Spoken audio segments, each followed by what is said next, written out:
안녕하세요. 돌아가신 시어머니를 생각하면 가슴이 미어지는 40대 여자입니다. 저는 시어머니를 13년 동안 모셨어요. 그 세월 동안 시어머니와 참 많은 일로 웃기도 했고 또 울기도 했죠. 그 수많은 일 중 단 한 가지도 제게 소중하지 않은 것이 없을 정도로 시어머니는 제게 의미가 남다른 분인데 그런 시어머니의 임종에 얽혔던 사건이 있습니다. 너무 강렬해서 잊지 못할 그 사건에 대해 저는 이야기해 보려고 해요. 저는 아빠 손에 자랐습니다. 부모님은 성격 차이로 제가 10살 때 이혼을 하셨고, 제 두 남동생만 예뻐했던 엄마는 동생들만 데리고 집을 나갔어요. 엄마는 그 뒤 단 한 번도 절 찾아오지 않았고, 심지어 제가 25살 때 아빠가 지병으로 돌아가셨을 때도 두 남동생만 보냈을 뿐, 제겐 연락 한 통 없더군요. 두 남동생도 혹시 모를 유산 문제를 들먹이며 저와 교류를 하고 싶어 하지 않아 했기에 저는 그렇게 완벽한 혼자가 되었습니다. 할머니가 돌아가신 뒤론 아빠 쪽 친척들과도 연락이 모두 끊겼거든요. 이후 패스트푸드점 매니저로 일하던 저는 소개팅으로 만난 1살 차이 남편과 결혼을 하게 되었어요. 나이 29살에 저에게도 새로운 가족이 생긴 거죠. 평범한 중소기업 직원이었던 남편은 마음이 따뜻하고 좋은 사람이었습니다. 그런 남편을 키워주신 시부모님과 시동생 또한 대화를 나누다 보면 포근한 마음이 들게 하는 사람들이었고요. 키워주신 아버지를 일찍 여의었다고? 그래도 혼자서 참 씩씩하게 잘 살아왔구나. 고생 많았다. 시부모도 부모이니 이젠 내가 네 엄마라고 생각하고 내게 많이 의지하려무나. 새로 생긴 가족 중에서도 저는 특히 시어머니를 무척 좋아했어요. 자신을 엄마라고 생각하라는 시어머니의 말에 비록 시어머니이긴 하지만 제게도 드디어 엄마가 생겼구나 싶어 마음이 벅차올랐죠. 시댁과 신혼집 거리가 걸어서 10분밖에 되지 않았기에 저는 거의 제 집 드나들듯 시댁에 놀러 가곤 했습니다. 평생 엄마 정을 못 느껴본 제게 시어머니와 보내는 시간은 굉장히 즐거운 일이었거든요. 제가 살갑게 굴기도 했지만 시어머니께서 절 좋아했던 이유가 한 가지 더 있었어요. 난 돌아가신 우리 시어머니랑 참 사이가 좋았어서 나도 며느리랑 사이좋게 오순도순 지내는 게 소원이었다. 근데 너보다 먼저 결혼한 이 동서는 살갑긴커녕 지난 명절에도 바쁘다고 코빼기도 안 비쳤어.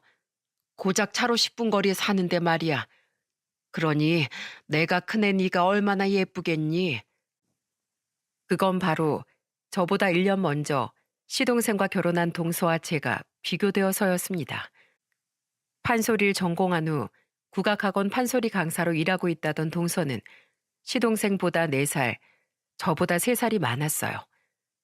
나이가 더 차기 전에 결혼하고 싶다며 동서가 결혼을 서둘러서 큰아들인 남편보다 시동생이 먼저 결혼을 했던 거죠. 처음엔 나름대로 사정이 있겠거니 했는데 막상 겪어보니 동서는 굉장히 이기적이고 까칠한 사람이었습니다. 게다가 유독 저를 싫어하는 듯 했죠. 되게 어머님거리면서 꼴이 살살 흔드네. 엄마 없이 자란 거 티내나? 뭐? 동서, 지금 뭐라고 했어요? 우연히 시댁 주방에 동서와 둘이 남은 어느 날, 동서는 낮은 목소리로 중얼거리더군요. 뜬금없이 제 아픈 곳을 파고드는 동서의 말에 화가 났습니다. 하지만 저는 꾹 참고 존댓말을 지키며 동서에게 물었죠. 아무리 제가 손윗사람이라곤 하나 동서가 저보다 나이가 많았으니 맞존대를 하는 게 맞다고 생각했거든요. 혼잣말인데 들렸어요? 미안해요. 그냥 난 형님이 계속 어머님한테 어떻게든 잘 보이려고 하는 모습이 짠해서요. 부모 사랑 못 받고 자라서 애정 결핍 있는 게 너무 티나잖아요. 그리고 형님, 말 나온 김에 혼자서 너무 튀지 말아 주실래요? 전 시자 들어간 일이라면 좀 거리를 두고 싶은데 형님이 너무 혼자서 나대니까 괜히 제가 비교되잖아요. 거리 두고 싶으면 동서는 동서 알아서 해요. 동서 말대로 난 가족이 없어서 어머님, 아버님하고 시간 보내는 일이 너무 좋아서요. 그리고 동서, 거리 두는 건 좋지만 어머님 생신 같은 땐 바빠서 못 오더라도 전화 한 통은 드리는 게 맞지 않아요? 그런 기본적인 것도 안 하면서 어떻게 좋은 소리를 들으려고 해요. 그리고 나 엄마 없어도 아빠 사랑 많이 받고 자랐어요. 아빠한테 사람은 마음을 넓게 쓰는 법이라고 배워서 나 지금 동서간 엄청 무례한 말 그냥 넘어가 줄게요. 그러니까 다음부턴 말 조심해 주세요. 동서는 자기가 잘하긴 싫고 나쁜 소리도 듣고 싶어 하지 않는 사람이더군요. 같은 며느리인데 제가 너무 동서를 배려하지 않고 혼자만 잘 하려고 했나 싶다가도 그동안 시부모님께 기본적인 도리도 안 하던 동서의 행동을 보니 동서에게 크게 미안한 감정이 들진 않더라고요. 게다가 제게 무례하게 구는 동서가 솔직히 싫었지만 그래도 평생 볼 사이인데 척을 지는 건 아닌 것 같아 저는 적당히 할 말을 하면서도 마지막 예의는 지키려고 노력했네요.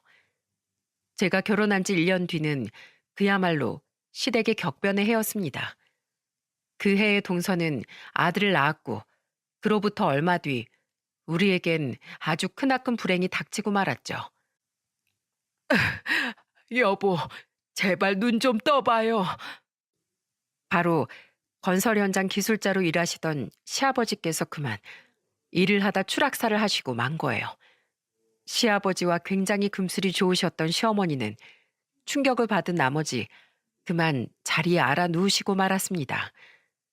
식음을 전폐하셨던 시어머니는 어느 날엔 베란다 밖으로 뛰어내리려고까지 하시더라고요. 어머님, 왜 이러세요? 네? 제발 이러지 마세요. 나라, 내가 남편 먼저 보내고 혼자 살아서 뭐하니? 시어머니가 걱정되어 한동안 휴가를 쓰고 시댁에서 지냈던 저는 이러다 정말 큰일을 치를까봐 무서웠어요. 날이 갈수록 몸도 마음도 약해지는 시어머니를 도저히 혼자 둘 수가 없었죠. 결국 저는 남편과 상의 후 시어머니를 저희 집으로 모시게 되었습니다. 어머님, 이제 저랑 큰아들이랑 서로 의지하고 살아요. 어머님은 절대 혼자가 아니에요. 아셨죠? 남편보다 근무 시간 조절이 자유로웠던 전 시어머니를 모시고 꾸준히 정신과를 내원했습니다. 그리곤 어떻게든 시어머니의 기력을 회복해드리고자 보약도 지어드리고 옆에서 끊임없이 수다를 떨어댔죠. 고맙다 큰애야. 내가 너 아니었으면 진즉에 네 시아버지를 따라갔을 거다. 남편과 시동생 그리고 시어머니는 제게 굉장히 고마워했는데 동서는 그 꼴이 보기 싫었는지 명절에 다 같이 있는 자리에서 이렇게 얘기하더군요. 저는 우리 유한이 키우느라 어머님 못 모시고 여기도 자주 못 오는 거잖아요. 형님은 여태까지 애를 못 낳았으니까 시간이 많았던 거 아니에요? 자꾸 형님만 예뻐하시면 저 서운해요, 어머님. 네 형님이 아이 문제로 얼마나 마음고생하고 있는데 그걸 꼭 그렇게 이야기해야겠니? 그리고 네가 애 보느라 명절 빼곤 여길 한 번도 못 왔다고? 너 내가 저번에 유한이 보러 가고 싶다고 했을 때도 집이 더럽다면서 기어코 못 오게 했잖니. 난 너한테 크게 바라는 거 없으니까 너도 나한테 예쁨 받으려고 애쓸 필요 없다. 그러니까 네 형님을 질투할 필요도 더더욱 없어. 시어머니는 동서의 말을 반박하며 냉정하게 대답하셨어요. 괜한 말을 했다가 본전도 못 찾은 동서는 입을 삐죽거렸죠. 시동생은 미안한 표정으로 제게 대신 사과를 했고 남편은 그런 동서를 째려보더군요. 다행히 시어머니는 시간이 흐르며 기운을 많이 차리셨습니다. 그러던 와중 우리에겐 아주 기쁜 소식이 찾아왔어요. 바로 저와 남편이 결혼한 지 5년 만에 예쁜 딸이 태어나 준 거죠. 난 적어도 애가 초등학교 들어갈 때까진 당신이 애 옆에 있어줬으면 좋겠어. 이참에 당신도 좀 쉬고. 남편의 권유도 있고 저 또한 제 아이만큼은 엄마의 사랑을 듬뿍 느끼며 자라게 해주고 싶었기에 저는 한동안 주부로서의 삶을 살게 되었습니다. 그런데 언제부턴가 시동생이 자꾸만 시조카를 저희 집에 맡기더군요. 죄송해요, 형수님. 형수님도 소연이 돌보느라 힘드신 거 아는데 애엄마가 자긴 이제 육아에 이골이 났다면서 애 돌볼 생각은 안 하고 일하는 시간 외에도 자꾸 밖으로만 놔두네요. 형수님도 아시다시피 제가 얼마 전에 휴대폰 대리점을 창업했잖아요. 저도 매장에 아침부터 저녁까지 붙어 있어야 해서 유한일 돌보고 있을 수가 없네요. 여긴 엄마도 계시니까 제발 부탁 좀 드릴게요, 형수님.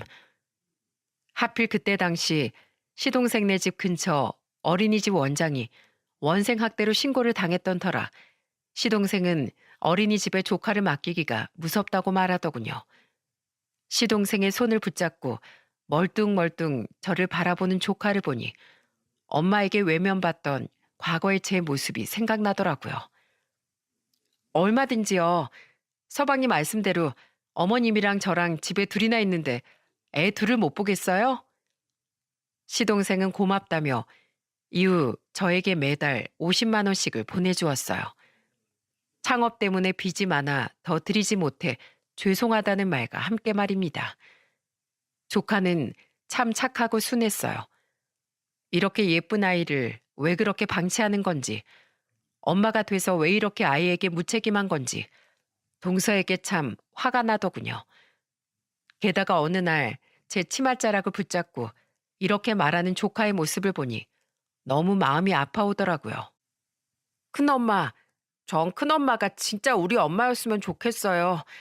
저희 엄만 저를 안 사랑하는 것 같아요. 집에서도 얼마나 애한테 정을 안 줬으면 7살 난 애가 이런 말을 했겠습니까? 저는 그날 저녁 술 냄새를 풍기며 조카를 데리러 온 동서를 나무랐어요. 동서, 일이 얼마나 바쁜 건지 모르겠는데 그래도 동서 엄마잖아요. 나랑 어머님이 돌봐준다고 해도 아직 어린애가 얼마나 엄마 품이 그립겠어요. 우리한테 맡기지 말란 말 안 할 테니까 유한이한테 살갑게 좀 대해줘요. 형님, 내 남편이 우리 애 돌봐주는 돈 준다면서요. 돈 받고 애 봐주는 거면서 생색은? 그리고 전부터 말하고 싶었는데 형님이랍시고 나한테 자꾸 뭘 가르치려고 들지 말아요. 내가 형님보다 나이도 3살이나 더 많은데. 술이 좀 된 건지 동서는 평소보다 격앙되어 소리까지 지르더라고요. 술 취한 사람과 무슨 대화를 하나 싶어 저는 입을 닫았죠. 게다가 그런 자기 엄마의 모습에 겁에 질린 조카를 차마 동서와 함께 돌려보낼 수 없어 저는 그날 조카를 저희 집에서 재우고 말았네요. 그렇게 시간이 흘러 조카가 초등학교에 들어간 해에 그만 또다시 큰일이 터지고 말았습니다. 시어머니께서 많이 건강해졌다 싶어 마음을 놓고 있던 차에 시어머니는 그만 뇌경색 판정을 받고 말았거든요. 큰애야, 너무 무섭구나. 내 몸이 말을 듣질 않어. 급작스럽게 마비가 온 시어머니는 겁에 질려 눈물을 흘리셨습니다. 시어머니는 수술을 받은 후 꾸준한 치료를 병행했지만 시어머니의 상태는 호전됐다가 심해졌다가를 반복하더군요. 그러더니 발병한 지 5년 뒤엔 또 한 번 병원에 실려간 시어머니는 결국 후유증으로 언어장애와 편마비까지 얻게 되었죠. 어머니, 괜찮아요. 차근차근 다시 재활하면 돼요. 제가 옆에서 도와드릴게요. 제가 끝까지 어머님 지켜드릴 테니까 아무것도 무서워하실 거 없어요. 그게 상심하신 시어머니를 붙잡고 저는 엉엉 울었습니다. 그토록 곁에 붙어서 최선을 다해 간병했건만 자꾸만 시어머니를 병들게 하는 세월이 야속하게 느껴졌죠. 어머님, 저 붙잡고 우리 집안 한 바퀴만 돌아요. 재활병원 다녀오셨어도 집에서도 이렇게 꾸준히 연습을 해줘야 빨리 나으시죠. 말씀도 자주 해버릇하셔야 늘고요. 저는 뇌경색에 좋다는 음식들은 죄다 사다 드렸고 시어머니의 재활도 열심히 도왔습니다. 남편과 시동생도 주말엔 시댁으로 와서 시어머니를 돌봤고 조카는 여전히 시동생 집보다 저희 집에서 보내는 시간이 많았습니다. 오직 동서만이 전보다 더욱 저희 집으로 향하는 발길이 뜸해졌죠. 저도 애엄마가 대체 밖에서 뭐라고 돌아다니는지 모르겠어요. 집도 애한테도 관심 없고 돈 벌어서 다 어디다 쓰는지 생활비도 일절 안 내요. 그래도 장인 장모님이 좋으시고 애한테 엄만 있어야 하지 않나 싶어서 그냥 남처럼 참고 사는 거죠. 가족들의 지극정성 덕분인지 시어머니는 어눌하긴 해도 대화를 할 수 있을 정도로 언어 장애가 호전되셨고 지팡이를 짚고서이긴 하지만 스스로 거동도 곧잘 하게 되셨습니다. 그런데 조카가 14살이 된 해 어느 날부터 생전 잘 찾아오지도 않던 동서가 저희 집으로 자꾸만 찾아오더군요. 그것도 매번 시어머니의 선물까지 들고서 말이에요. 또 왔어요, 동서? 손에 그건 뭐예요? 스카프? 그것도 어머님 선물이에요? 그럼 형님 거겠어요? 어머님 방에 계시죠? 그렇긴 한데 동서 요즘 무슨 일 있어요? 예전이랑 행동이 너무 달라서 희한해서요. 하, 왜요? 제가 어머님한테 예쁨 받으면 형님이 뒷전될까 봐 싫으세요? 하여튼 그 욕심은 왜 잘하려고 해도 트집을 잡아요. 저도 이제라도 어머님한테 예쁨 받는 며느리 되고 싶어서 그래요. 어머님, 저 왔어요.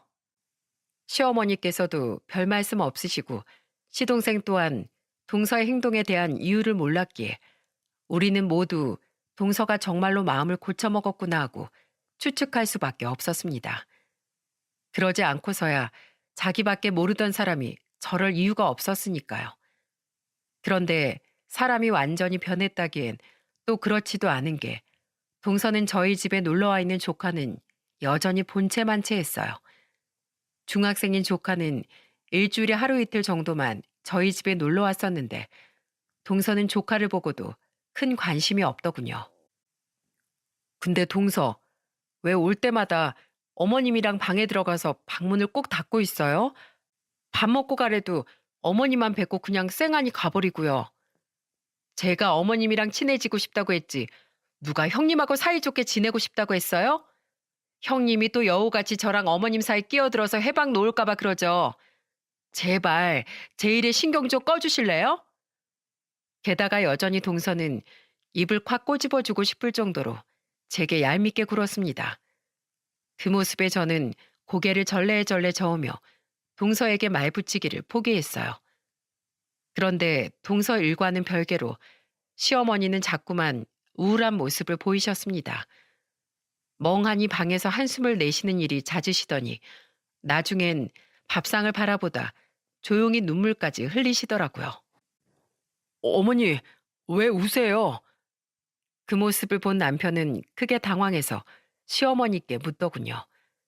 저 또한 놀라서 시어머니께 얼른 휴지를 가져다 드렸는데 시어머니는 고개를 가로저으며 이렇게 말씀하셨죠. 그냥 네, 이렇게 오래 살아서 못하나 싶어서 그런다. 먼저 간 양반이 너무 보고 싶어. 당황스러웠습니다. 아무리 물어도 기분 전환을 시켜드리려고 해도 날이 갈수록 대답도 없이 울적해만 하시니 대체 왜 저러시나 걱정이 태산이었죠. 아무래도 어머님 우울증이 다시 오신 것 같아. 내가 예약 잡아서 다시 정신과 좀 모시고 다녀올게. 저는 어떻게든 시어머니를 돕고 싶었습니다. 하지만 그럴 기회는 결국 영영 오지 않았어요. 어, 어머니! 정신과 상담 이야기를 하루 남겨둔 날 저녁, 조카와 딸과 먹을 저녁을 차리고 시어머니를 부르러 방에 들어간 저는 경악을 하고 말았습니다. 시어머니는 아무런 미동도 없이 바닥에 쓰러져 계시더군요. 다급히 119에 전화해 시어머니를 병원으로 모셨지만 시어머니는 끝내 다시는 눈을 뜨지 못하셨어요. 원인은 급성 뇌출혈이었죠. 어머님, 이렇게 허무하게 가시면 어떡해요? 제가 아직 못해드린 일이 얼마나 많은데요. 너무나 허무한 시어머니의 죽음에 심장이 찢어질 듯 아팠습니다. 돌아가시는 날까지 끝내 기운을 차리지 못하셨던 시어머니 한숨이 자꾸만 제 귓가에 맴돌았죠. 그런데 서글피 울던 저와 남편, 그리고 시동생보다 더욱 오열했던 사람이 한 명 있더군요. 어머님, 이렇게 빨리 돌아가시면 전 어쩌라고요? 마지막까지 정말 저한테 너무하세요. 제발 다시 돌아오세요, 어머님. 그 사람은 바로 동서였습니다. 솔직히 좀 놀랐어요. 마지막 몇 달 동안 시어머니께 정을 붙였다고 한들 저렇게 나라 잃은 사람처럼 울부짖다뇨. 대체 시어머니와 단둘이 어떤 대화를 나누었기에 저렇게까지 슬퍼하는 걸까 싶어 의아하면서도 한편으론 동서 또한 정이 있는 사람이었구나 싶어 측은하기도 했죠. 시어머니의 발인을 마치고 우린 모두 저희 집으로 돌아왔습니다. 시동생이 시어머니의 유산과 유품에 대해 정리를 하자고 말했거든요. 어머니가 뇌경색 증세가 심해지시기 전에 저한테 변호사를 좀 구해달라고 하셨어요. 유언장을 미리 작성해두고 싶으시다면서요. 형수님, 예전에 어머니가 아버지랑 같이 살던 집 파셨던 거 기억하시죠? 그 돈 작은 이모께 빌려드렸던 것도요. 어머님이 그때 이모님께 돈을 돌려받으셨는데 그 돈을 형수님 앞으로 남기고 싶어 하셨어요. 물론 저도 전혀 이의 없고요. 형수님께서 저희 어머니한테 얼마나 지극정성이었는지 다 아는데 어떻게 제가 이견이 있을 수 있겠어요? 시동생의 말을 듣고 깜짝 놀랐습니다. 제 돈도 아니었던지라 집을 파셨던 돈에 대해선 일절 잊고 있었거든요. 게다가 그 큰 돈을 저에게 남기셨다니 당황스럽게 잃을 데가 없었죠. 그런데 제가 뭐라고 이런 방구하기도 전에 큰 소리로 반대 의견을 말한 사람이 있었어요. 절대 안 돼요. 다들 형님의 실체를 알아야 한다고요. 그 사람은 바로 동서였습니다. 그리고 동서 입에서 나온 엄청난 발언은 온 식구들을 모두 경악하게 만들었어요. 다들 어머님을 죽인 사람이 누군지 모르시죠? 뭐? 당신 그게 무슨 소리야? 어머님을 누가 돌아가시게 만들었다는 거야? 어머님은 뇌출혈로 돌아가셨잖아. 모르는 소리 마. 아주버님, 저기 뻔뻔한 낯짝으로 앉아있는 형님이 바로 전현이 우리 어머님을 죽인 범인이에요. 뭐? 내가 어머님을 어쨌다고? 동서, 미쳤어? 정말 상상도 못한 발언에 저는 입을 떡 벌렸어요. 아니, 무려 시어머니를 13년 동안 병간호하고 모신 제가 시어머니를 돌아가시게 했다는 게 말이나 되는 소리랍니까? 남편과 시동생도 어이가 없었는지 동서를 황당한 표정으로 쳐다보더군요. 재수 씨, 아무리 평소 우리 집사람을 싫어했다지만 이건 도가 지나치잖아요. 하지만 뒤이어진 동서의 말은 더욱 충격적이었습니다. 이어진 동서의 말을 듣고 남편과 시동생은 당황스러운 눈빛으로 저를 쳐다봤죠. 제가 어머님을 왜 계속 찾아뵀는지 알아요? 어머님이 몇 달 전에 울면서 저한테 전화를 하셨거든요. 형님이 집에 아무도 없을 때만 골라서 자기를 그렇게 구박한다면서요. 둘이 있을 땐 어머니께 밥도 안 주고 꼬집고 때리면서 병수발하기 귀찮으니까 눈치 없게 굴지 말고 빨리 죽으라고 말했다고. 어머님이 얼마나 펑펑 우셨는데요. 평소 절 곱게 보지 않던 어머님이 얼마나 답답하고 무서우셨으면 저한테까지 전화를 했겠어요. 제가 어머님이 너무 안타깝고 가여워서 형님하고 어머님하고 둘만 있는 시간 최대한 막아보려고 그렇게 자주 찾아갔던 거예요. 혹시 자신이 형님에 대해 저한테 말한 사실을 들킬까봐 무서워하시길래 어머님 안심시켜드리려고 방문도 닫고 있던 거고요. 아주버님, 어머님 요새 우울해하고 자주 우셨죠? 그거 왜 그러셨을까요? 다 형님이 무서워서였겠죠. 겉으론 착한 사람인 척 가면을 쓰고 뒤로는 어머님을 그렇게 구박한 무서운 사람이 바로 전현이에요. 어머님께서 갑자기 뇌출혈이 온 것도 다 전현이 그렇게 구박하고 스트레스를 줬기 때문일 거라고요. 형님 최근에 알게 된 거죠? 어머님이 형님한테 큰돈 남기신 거요. 그래서 이제 볼장 다 봤으니까 어머님 돌아가시라고 그렇게 고사 지낸 거 아니에요? 내 말이 틀려요? 그, 그게 무슨 소리예요, 동서? 난 맹세코 어머님이 나한테 유산 남기신 줄은 꿈에도 몰랐다고요. 나한테 다 들킨 마당에 끝까지 역겹게 굴지 말아요. 그럼 어머님이 몇 달 동안 왜 그렇게 힘들어 하셨는데요? 어머님이랑 하루 종일 붙어있던 사람은 형님인데 형님이 어머님이 갑자기 우울해하신 이유를 정말 몰랐을까요? 다들 너무 이상하지 않았어요? 전 혹시 이 일을 폭로했다가 어머님이 형님한테 해코지 입을까봐 여태 말도 못하고 전전긍긍했던 거라고요. 형님, 이제 속이 시원해요? 어머님 결국 돌아가시게 하니까 마음속으론 이제 됐다 싶어서 좋아 죽겠죠? 네? 우리 불쌍한 어머님 다시 살려내요. 미칠 노릇이었습니다. 제가 시어머니의 유산을 받는 일이 싫어서인가 싶으면서도 진심으로 분통 터져 하는 동서의 모습과 너무도 구체적인 내용 때문에 동서의 말에 신빙성이 있어 보여 더더욱 환장할 것 같았죠. 남편과 시동생 또한 저와 비슷한 생각이었는지 굉장히 혼란스러워 보였어요. 난 아니에요. 정말 아니라고요. 어머님이 돌아가셔서 누구보다 슬픈 사람이 지금 나라고요. 저는 아니라며 펑펑 울고 동서는 환장하겠다며 발만 동동 구르고 남편과 시동생은 이게 어찌된 상황인지 혼란스러워하고 정말 아비규환이었습니다. 그런데 그때 그 상황을 반전시켜줄 엄청난 발언이 우리 앞에 던져졌어요. 거짓말하지 마요, 엄마. 할머니 죽게 만든 사람은 바로 엄마잖아요. 그건 바로 뒤에서 저희 딸의 손을 잡고 모든 상황을 지켜본 조카의 말이었습니다. 우린 일순간 모두 정지되어 조카를 쳐다봤어요. 그리고 열린 조카 입에선 상상도 하지 못했던 엄청난 사건의 전말이 줄줄이 흘러나오기 시작했습니다. 너 그게 무슨 말이야? 너 아무리 큰엄마가 좋다고 해도 그렇지? 이 엄마를 모함해? 모함은 지금 엄마가 큰엄마한테 하고 있잖아요. 저 할머니 돌아가시기 전날 다 들었어요. 아무도 없는 큰엄마네 집에서 엄마가 할머니한테 했던 말 전부 다요. 엄마, 저 그날 개교 기념일인 것도 몰랐죠? 제가 낮에 큰엄마네 놀러 간다니까 큰엄마가 저 고기 구워준다고 소연이랑 마트에 장 보러 갔을 때 그때 엄마 마침 큰엄마네 또 왔었더라고요. 집에 아무도 없는 줄 알고 방문도 안 닫고 얘기하고 있을 때 엄마 할머니한테 소리 질러대느라 제가 집에 들어온지도 몰랐죠?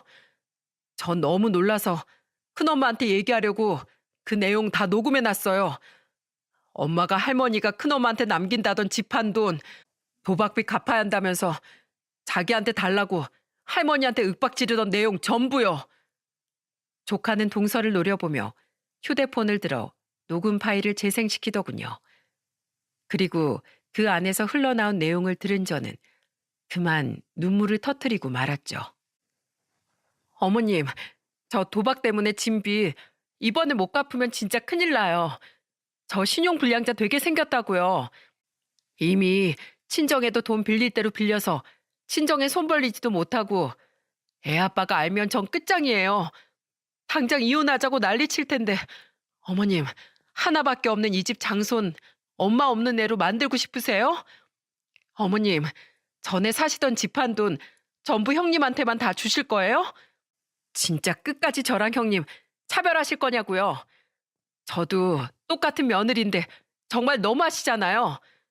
제가 매번 선물도 갖다 바치고 있는데 몇 달 동안 이렇게 지극정성이었으면 이젠 좀 주실 때도 되지 않았어요? 제가 밤마다 어머님한테 전화까지 해대면서 이렇게 어머님을 괴롭혀야겠냐고요. 어머님도 저 지겨우시잖아요. 그쵸? 저 진짜 급해요. 급하다고요. 그래도 안 된다. 그 돈은 우리 큰애가 평생 날 돌봐준 보답이야. 지금 내가 줘봤자 또 날 위해 쓸 것 같아서 내가 죽을 때 주려고 아껴뒀던 돈이란 말이다. 내놔. 내놓으라고. 나한테 돈도 안 주고 자식들한테 내일 이르기만 해봐요 어디. 나 절대 가만 안 있어요. 어머님이 그렇게 아끼던 어머님 손주, 내 아들 인생부터 다 망쳐버릴 거라고요. 이판 사판이다 이거예요. 녹음 파일은 거기까지였습니다. 그 뒤 동서는 방문을 콱 열고 나와 집을 나가버렸는데 순간 당황한 나머지 조카는 화장실로 숨었다는군요. 그리고 재빨리 시어머니께 달려가 우는 시어머니를 달랬는데 조카가 대화를 다 들었다고 하자 시어머니께서 이러셨다는 겁니다. 할머니, 절대로 어른들한테 이 일을 말하지 말라고 부탁하셨어요. 가뜩이나 할머니 때문에 마음고생 많은 세 분한테 걱정 끼치고 싶지도 않고 더더욱 저를 엄마 없는 애로 만들기 싫으시다면서요. 그때 할머니가 너무 간절하게 말씀하셔서 차마 곧바로 큰엄마한테 말씀드리지 못했어요. 근데 아무리 생각해도 이건 숨길 일이 아닌 것 같아서 그날 저녁에 큰엄마한테 말씀드리려고 했는데 하필 그날 할머니께서 쓰러지신 거예요. 할머니가 뇌출혈이 오도록 몇 달 동안 할머니한테 돈을 요구하면서 괴롭힌 사람은 바로 저희 엄마라고요. 엄마가 할머니를 죽인 거예요. 동서의 겁박에 덜덜 떨면서도 저에게 보답해야 한다던 시어머니의 말에 어떻게 눈물이 터지지 않을 수가 있겠습니까? 다들 경악을 금치 못하고 있는 와중에 조카는 마지막 핵폭탄을 던지더군요. 이것뿐이게요? 저 엄마가 장례식장 밖에서 누군가랑 통화하는 내용도 다 녹음해놨어요. 엄마한테 먼저 사실대로 이실직고 하라고 말하려고 엄마 딜 따라갔다가 다 들었다고요. 이렇게 말한 조카는 또 다른 녹음 파일을 재생시켰어요. 그리고 그곳엔 동서가 왜 저를 그렇게 모함했었는지에 대한 이유가 명백하게 들어있었죠. 미친 노인네.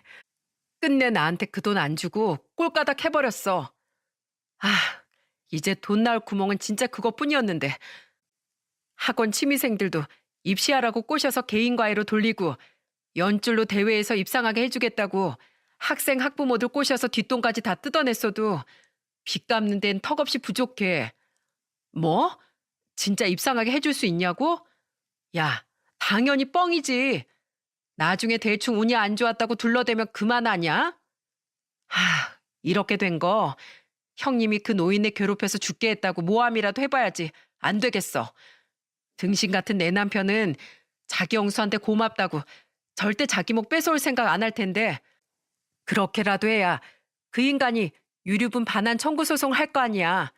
우선 내 빚 사채로 돌려막았다가 유산 반환받으면 그땐 남편 어떻게든 구슬려서 그 돈 받아다가 갚아야겠어. 도박에 미쳐있던 동서는 도박 빚을 갚기 위해 저를 모함해 시동생을 꼬드겨서 소송을 걸어 돈의 일부라도 빼앗아갈 생각을 했던 겁니다. 여태 학원 학생들을 가해로 빼돌리고 거짓말로 학부모들에게 돈까지 뜯어낸 걸로도 부족해서 말이죠. 내용을 모두 들은 우린 모두 난리가 났습니다. 눈에 핏발이 선 우리를 보며 동서는 바들바들 떨고 있더군요. 아, 그게 난 여보, 내가 다 설명할게. 설명? 무슨 설명? 이보다 더 자세한 설명이 어디 있어? 이 쓰레기 같은 인간아! 아! 시동생은 분노를 참지 못하고 동서의 뺨을 내려쳤습니다. 바닥에 쓰러진 동서는 엉엉 울며 고개를 들지 못했는데 시동생은 그런 동서에게 마구 고함을 질러댔어요. 네가 아무리 집안일에 무심했어도 나 우리 유한이 생각해서 참았어. 우리 유한이 엄마 없는 애 만들기 싫어서. 근데 감히 너 따위가 우리 엄마한테 그런 짓을 해? 그냥 죽어. 억울하게 죽은 우리 엄마 따라서 너도 그냥 죽어버려. 너 같은 건 당장의 이혼이야. 그러더니 시동생은 바닥에 엎드린 동서에게 마구 발길질을 해댔습니다. 동서는 마구 비명을 질렀지만 남편은 악에 받친 눈으로 동서를 노려보고 있을 뿐이었고 저 또한 시동생을 말릴 생각이 전혀 없었죠. 시동생에게 두들겨 맞던 동서는 제 앞으로 엉금엉금 기어서 도망와 제 다리를 잡고 애원하더군요. 형님, 잘못했어요. 사람이 급하면 실수도 할 수 있고 그런 거잖아요. 형님, 형님 마음 넓으시잖아요. 그죠? 형님, 두 번 다시 형님 앞에 나타나지 말라면 안 나타날 테니까 저 어머님 유산 좀 빌려주시면 안 돼요? 저 진짜 지금 빚더미 꼭대기 올라앉아 있어요. 예? 제발 저 좀 살려주세요. 살려줘? 지금 마음 같아선 동설 잡아다 찢어버리고 싶은 사람이 바로 나야. 그깟 돈 때문에 아픈 어머님을 그렇게 괴롭혀댔어? 돈 때문에 어머님을 겁박한 것도 모자라 자기 아들 인생을 망치겠다고 으름장까지 놔? 네 도박빚 갚으려고? 어머님을 그렇게 만든 너한테 줄 어머님 유산은 단 한 푼도 없어. 이거 진짜 미친 여자 아니야? 야, 박기성. 이 더러운 거 얼른 내 집에서 안 치워? 이런 여자를 아내라고 데려온 너도 꼴보기 싫어. 당장 이거 데리고 꺼져. 남편은 경멸스러운 표정으로 동서를 노려보며 소리쳤습니다. 남편의 말에 동서는 이젠 조카에게 기어가 다급히 애원했어요. 아들, 네 아빠 좀 설득해봐. 엄마 빚 좀 갚아달라고. 엄마 버리지 말아달라고. 아들 엄마 없이 살 수 있어? 너 한창 엄마 많이 찾을 나이잖아. 엄마 없이 어떻게 살려고 그래? 엄마요? 제가 그토록 엄마를 찾을 땐 저를 나 몰라라 했으면서 아쉬울 때만 절 아들이라고 부르세요? 전 엄마 필요 없어요. 저는 세상에서 엄마가 제일 혐오스러워요. 저한테 엄마는 큰엄마 한 분뿐이에요. 조카는 눈을 질끈 감고 동서의 손을 뿌리쳤습니다. 시동생은 눈이 시뻘개져서 동서의 뒷덜미를 잡고 집을 나가버리더군요. 그 뒤에 남은 조카는 울먹이던 제 딸을 끌어안고 겁에 질린 표정으로 저에게 말했죠. 큰엄마, 미리 말씀 못 드려서 정말 죄송해요. 죄송해요, 큰아빠. 엄마 아들인 제가 미우시죠? 저도 나갈게요. 정말 죄송해요. 그게 무슨 소리야. 유한이 네가 죄송해.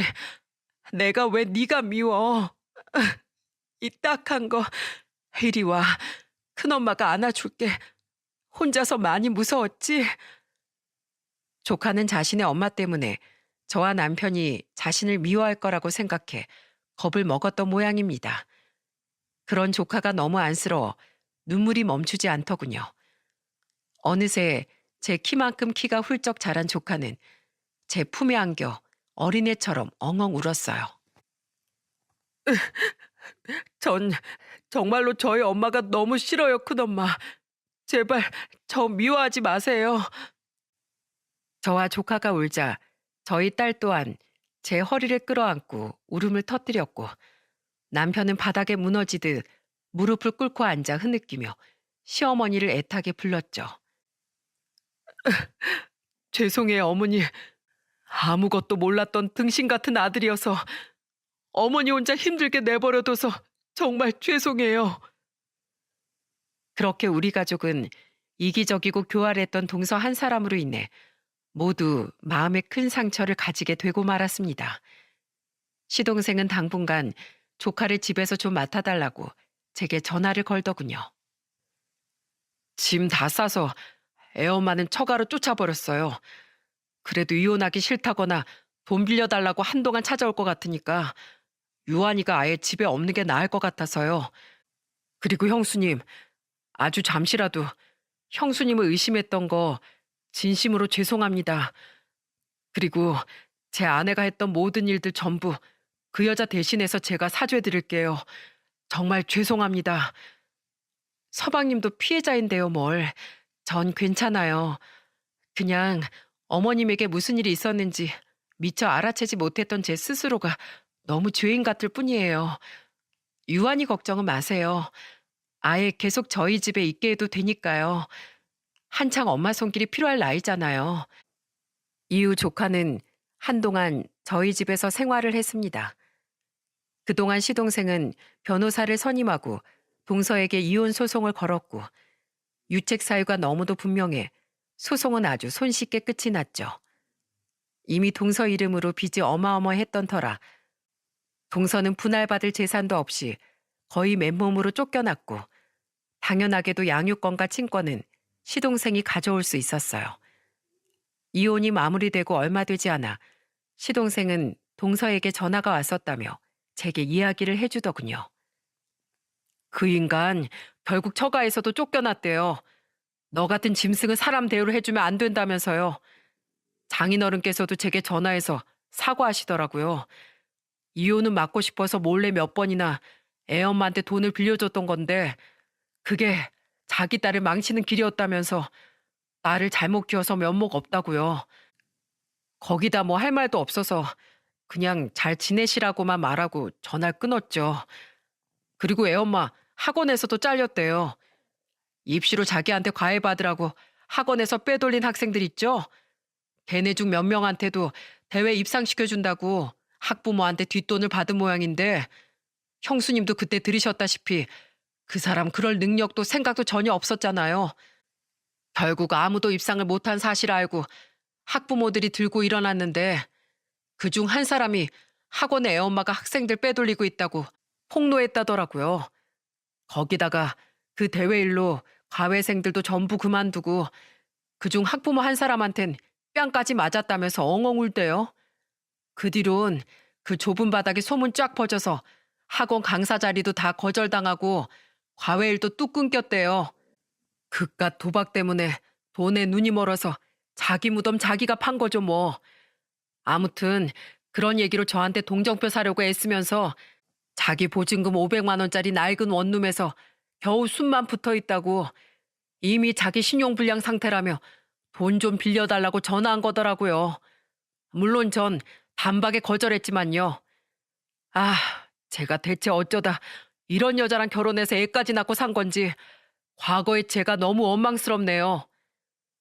시동생은 이혼한 후 저희 집 근처로 이사를 왔어요. 시어머니도 돌아가신 마당에 남은 가족인 우리와 가까운 곳에 살고 싶다며 말이죠. 덕분에 조카가 저희 집에 오기도 더욱 쉬워져 저는 조카를 거의 자식처럼 키우고 있답니다. 어느덧 중학교 2학년이 된 조카는 날이 갈수록 듬직해져 아들 가진 부모의 마음이 이렇게 든든한 거구나 싶더라고요. 아들, 큰엄마 좀 도와줄래? 여기 상 좀 병풍 앞으로 옮겨줘. 네, 아들 갑니다. 엄마, 나는 뭐 도와주면 돼? 나도 도울래. 초등학교 4학년인 저희 딸은 어찌나 자기 오빠를 졸졸 따라다니는지 모릅니다. 조카가 저희 딸을 어릴 때부터 참 잘 챙겨줬었거든요. 외동인 두 아이가 서로에게 든든한 형제가 되어주는 것 같아 마음이 무척 흐뭇했죠. 얼마 전엔 저희 시어머니의 첫 기일이었습니다. 처음인 만큼 정성스럽게 제사 음식을 해서 상에 올렸는데 돌아가시기 몇 달 전부터 동서로 인해 입맛을 잃으셨던 시어머니의 모습이 떠올라 저도 모르게 제사상 앞에서 엉엉 울고 말았죠. 어머님, 그때 어머님을 혼자 외롭게 둬서 정말 죄송해요. 하늘에선 더 이상 아프지 않으신 거죠? 어머님 좋아하시던 음식 많이 차렸으니까 돌아가시기 전 못 드셨던 음식 오늘이라도 실컷 드시고 가세요. 제 말에 남편과 시동생 또한 저를 하다 말고 울음을 터뜨렸어요. 시어머니가 돌아가신 지 1년이 지났건만 그렇게 아직 우린 모두 시어머니를 가슴에서 떠나보내지 못했습니다. 그리고 기가 막히게도 3일 전 제게 누가 찾아왔는지 아십니까? 형님. 누군가 초인종을 누르기에 나가보니 그 사람은 바로 동서였어요. 밥도 제대로 못 먹고 다니는 건지 잔뜩 초췌해진 얼굴로 제게 한껏 불쌍한 표정을 지으며 동서는 이렇게 말하더군요. 형님, 그동안 잘 지냈어요? 우리 유한인 잘 지내요? 형님, 유한이가 엄마 안 찾던가요? 저한테 말은 독하게 했어도 아직 앤데 엄마 찾죠.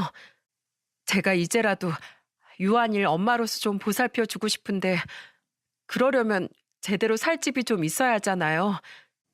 제가 지금 편의점 알바하면서 벌이가 얼마 안 돼서 집 보증금도 다 까먹어가지고 집을 빼야 하는데 혹시 형님이 저랑 유한이 지낼 집 좀 구해주시면 안 돼요?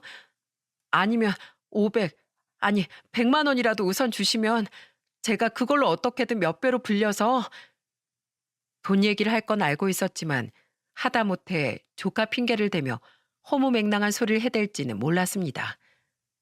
그렇게 자기 자식을 방치해둘 땐 언제고 이제 와서 저런 소리가 먹힐 거라고 생각했을까요? 자세히 보니 눈도 살짝 풀리고 횡설수설하는 게 살짝 정신이 오락가락하는 것 같더군요. 저는 그런 동서에게 이렇게 말하곤 냅다 문을 닫고 들어와 버렸죠. 나 이제 동서, 아니 당신 존중해줄 마음 전혀 없으니까 존댓 안 할게. 마음 같아선 그 면상에 똥물이라도 끼얹고 싶은데 보니까 제정신은 아닌 것 같아서 내가 그렇게까지는 안 할게. 근데 또 한 번 내 앞에 나타나서 유한이 이름 입에 올리면 나 그땐 불지옥이라도 쫓아가서 당신 요절 내버릴 거야. 알았어? 그리고 요즘 시급이 얼마나 높은데 편의점 알바하면서 월세도 못 내고 보증금을 다 까먹어? 몇 배로 불린다 어쩐다 하는 거 보니까 당신 아직도 도박 못 끊었구나. 내가 미쳤어? 내가 우리 어머님을 사지로 밀어넣은 당신한테 돈을 주게? 내가 지금 이렇게 얼굴 맞대고 얘기해 주는 건 당신이 우리 유한이 낳은 친모니까 마지막 남은 이성으로 예의 지켜주는 거야. 당신, 아니 너 계속 그렇게 스스로 천벌 내리면서 꼭 그렇게 살아. 우리 어머님 눈에 피눈물 나게 한 죄가 네 인생 망치는 걸로 갚으라고. 난 앞으로 다신 네 얼굴 보고 싶지 않거든. 객사하더라도 나랑 유한이 안 보이는 데서 해. 꺼져. 그렇게 성질 더럽던 동서는 힘없는 목소리로 몇 번 더 저를 부르더니 이내 집 앞에서 사라졌더라고요. 철저히 망가진 동서의 모습을 보며 인광보라는 게 정말 존재하긴 하나 보더라고요. 저는 시어머니께서 물려주신 그 돈을 예금 통장에 잘 보관하고 있습니다. 이 돈은 잘 아껴뒀다가 딸과 조카의 교육비와 대학 학비, 그리고 결혼 자금으로 공평하게 나눠주려고요. 부모가 돼서 큰 돈을 쓸 일이 자식들 일밖에 더 있나요? 부디 애들 잘 키워서 조카 며느리도 보고 사위도 본 뒤에 아주 나중에 시어머니께 자랑스럽게 말씀드려야죠. 어머님이 제게 그러셨던 것처럼 저도 며느리와 사위에게 아주 좋은 시어머니이자 장모가 되어 주었습니다. 하고요. 아직까지 저는 시어머니를 생각하면 죄책감부터 들곤 합니다. 시어머니를 끝까지 지켜드리지 못해 끝내 괴로운 마음을 가지고 돌아가시게 한 것 같아 너무 마음 아프고 죄스럽죠. 가끔씩 시어머니가 나오는 꿈을 꿀 때면 저는 꿈속에서도 엉엉 울며 시어머니께 용서를 빌곤 해요. 시간을 되돌릴 수만 있다면, 과거로 돌아가 모든 일을 바로 잡을 수만 있다면 얼마나 좋을까 하는 헛된 상상을 하며 저는 여전히 시어머니를 그리워하고 있습니다. 저는 유일한 제 어머니였던 시어머니와의 만남과 마지막을 정리해보고 싶어 이렇게 사연을 보내게 됐어요. 쓰다 보니 글이 온통 후회로 점철되어 있긴 하지만 오랜만에 시어머니와의 추억을 되짚어 보았더니 조금은 마음이 가벼워진 것도 같네요. 사연을 마무리하며 한 가지 부탁이 있다면 자식 두신 부모님들께서 부디 자식이 걱정할까봐 말씀을 아끼지 않으셨으면 좋겠다는 겁니다. 혼자 끙끙 앓다가 결국 돌아가신 저희 시어머니처럼 말입니다. 부모님에게 말 못할 사정이 있었다는 사실을 뒤늦게 알게 되면 자식들 마음에는 아주 큰 상처와 죄책감이 남게 된다는 사실을 꼭 잊지 않으셨으면 해요. 부디 부모 자식 모두의 마음에 말 못할 상처가 없는 행복한 가정이 되시길 서울 어딘가에서 시어머니를 그리워하는 며느리가 바라고 또 바라겠습니다. 감사합니다.